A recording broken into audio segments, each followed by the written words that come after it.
Hello everyone, hope you all are doing well. I am Shilpi. So आज मैं एक topic पे बात करूंगी, इमोशनल और बेवकूफ। मतलब जब मैं ये चीजें एक्सप्लेन करूं तो उसके बाद आप ही कमेंट करके बताना कि क्या चीज सही है।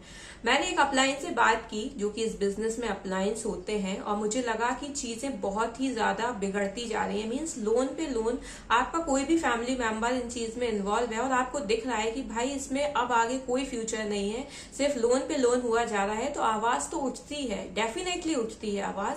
तो मैंने भी एक अपलायंस से बात की, मतलब जो मेरी बहन है उसके अपलायंस से मैंने बात की, तो वो मुझसे बोलती है कि आपकी बहन बेवकूफ नहीं है, वो कुछ सोच समझ के ही काम कर रही होगी।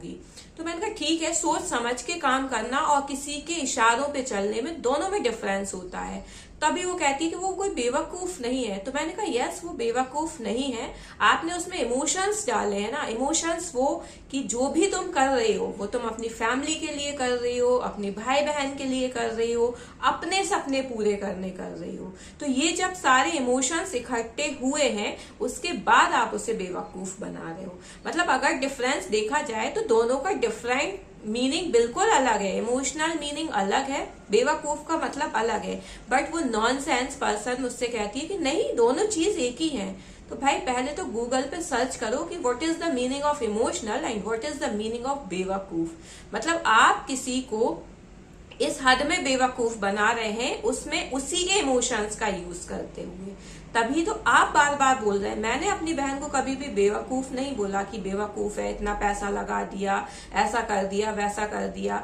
मैंने हमेशा उसे ये बोला कि यस, तुमने इमोशंस में आके चीजें की हैं, बट अब तुम्हें स्टेप्स अपने देखने होंगे, बहुत सीरियस वे में सोचना होगा कि क्या करना है और क्या नहीं करना है। तो मैं एज ए सिस्टर हमेशा इमोशंस का यूज कर रही हूँ, क्योंकि मुझे दिख रहा है जिस हिसाब से तुमने चीजें समझाई हैं, जिस हिसाब से तुमने दुनिया दिखाई है, उनमें कहीं ना कहीं वो सारे इमोशंस ही तो हैं। लेकिन तुम्हें ये पता है कि तुमने किस तरीके से उसको बेवकूफ बनाया है।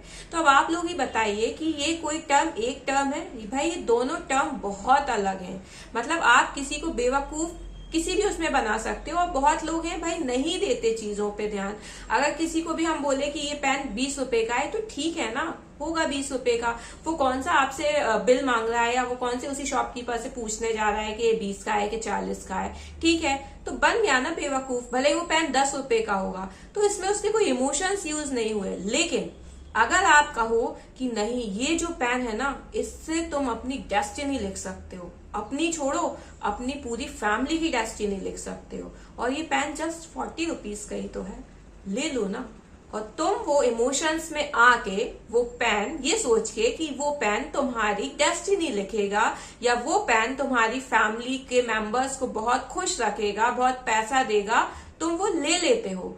तो भाई यहाँ पे तुम बेवकूफ तो बने बट तुम्हारे जो इमोशंस चले गए ना।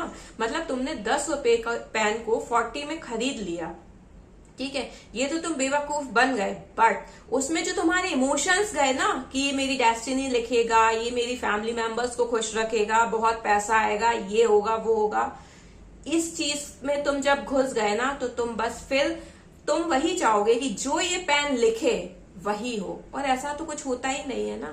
ये जस्ट फ्रॉड वाली बातें हैं। मतलब इन बातों का कोई सेंस नहीं है, लेकिन पता नहीं क्यों बहुत से लोग ऐसी बातों में आ जाते हैं। बहुत से लोग दूसरों पे इतनी जल्दी ट्रस्ट कैसे कर लेते हैं। मतलब एक तरफ ये कहते हैं कि आज का टाइम तो ऐसा नहीं है कि हम अपने अपनों पे भी विश्वास कर सकें, या मतलब अपने अपनों की भी बातों पर, कोई भी बात पर यकीन कर सके। आज का टाइम वो नहीं है।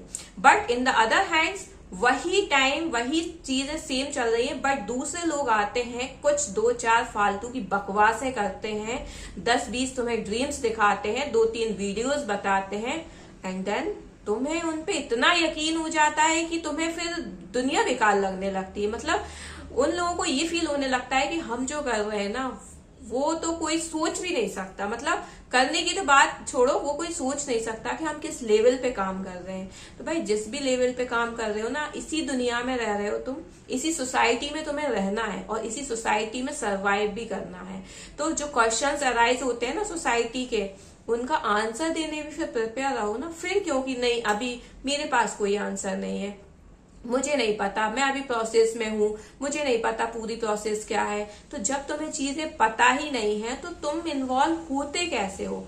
मतलब बिना किसी नॉलेज के, बिना किसी जानकारी के आप इन्वॉल्व कैसे हो सकते हो? भाई आप कोई डिग्री करने जाते हो तो उसके बाद आपको पता होती है कि ये मास्टर डिग्री है, या जो ग्रेजुएशन कर रहे हो आप, ग्रेजुएशन की डिग्री है, उसके बाद आप ग्रेजुएट हो जाओगे या पोस्ट ग्रेजुएट हो जाओगे, फिर उसके बाद का फ्यूचर भी भाई बहुत क्लियर दिखता है। इतना पता होता है कि किस फील्ड में जाना है। अब आप उसमें जा रहे हो नहीं जा रहे हो वो आप पे डिपेंड करता है, लेकिन चीजें तो क्लियर होती है ना कि भाई 3 साल हमने यहाँ दिए तो उसके बाद का क्या, या 2 साल हमने यहाँ दिए उसके बाद का क्या।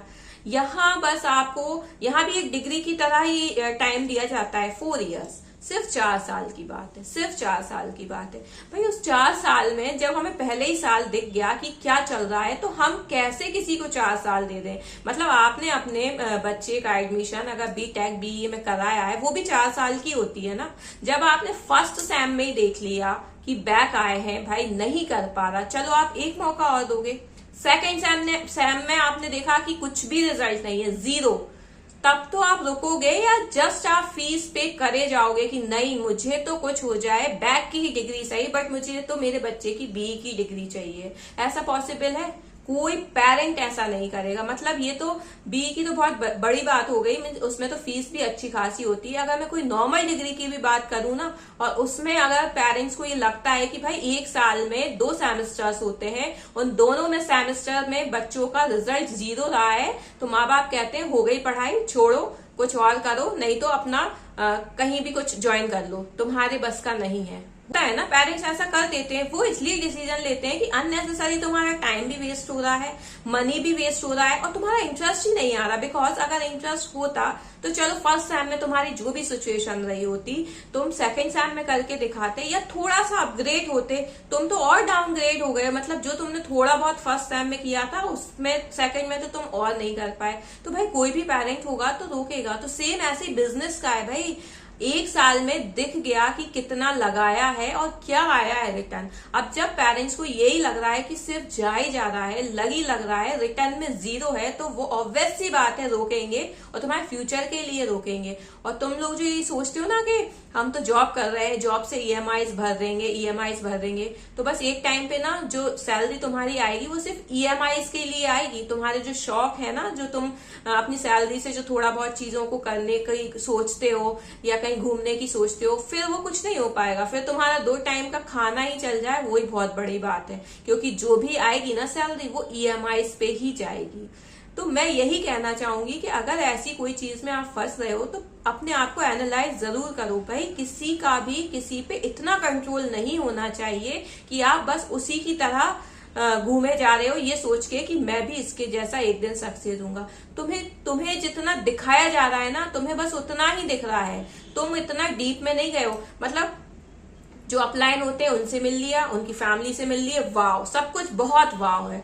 भाई तुम्हें क्या पता पीछे की सिचुएशन क्या है, और वो तुमसे डिस्कस करेगा भी क्यों? तुम्हें वो सिर्फ अच्छी अच्छी चीजें बताएगा ना, या थोड़ा बहुत उसके साथ जो बुरा हुआ होगा, जो बिजनेस में ज्वाइन करने में उसको इश्यूज आए होंगे, डेट्स ऑल, बस इतना तुमसे डिस्कस किया जाएगा। उसके बाद जो भी चीजें हैं या जो भी उसकी लाइफ में चल रही है, जो भी वो ईएमआईज भर रही है, भाई वो तुमसे डिस्कस क्यों करेगी? क्योंकि तुमसे डिस्कस किया तुम डिप्रेशन में आओगे, तुम डिप्रेशन में आओगे तो आगे की चेन कैसे चलेगी? बहुत सिंपल सा लॉजिक है ना।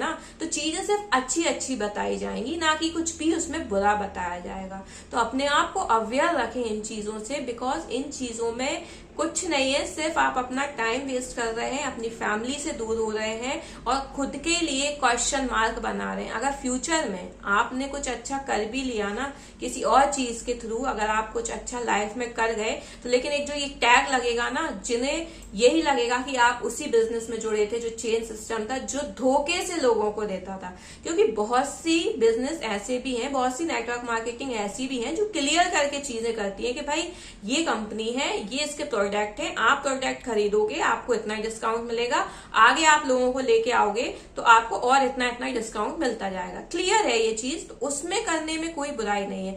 बट यहाँ जो कंपनी नेम नहीं बताना, पूरा प्रोसेस नहीं बताना, क्या हो रहा है क्या चल रहा है कुछ नहीं बताना, तो इसे फ्रॉड ही कहा जाता है। और अगर आप इस चीज में फंसे रहोगे ना और आगे चल के आपने किसी और चीज से पैसा कमाया भी, तो लोगों की नजरों में आप सिर्फ यही होगे कि आपने दूसरों का पैसा फ्रॉड तरीके से निकलवा के आज आप बने हो। तो ऐसे आप पैसा लाइफ में कोई काम का नहीं रहेगा, क्योंकि ये बात हकीकत है, पैसे के साथ साथ इज्जत भी होना बहुत जरूरी है। Thank you.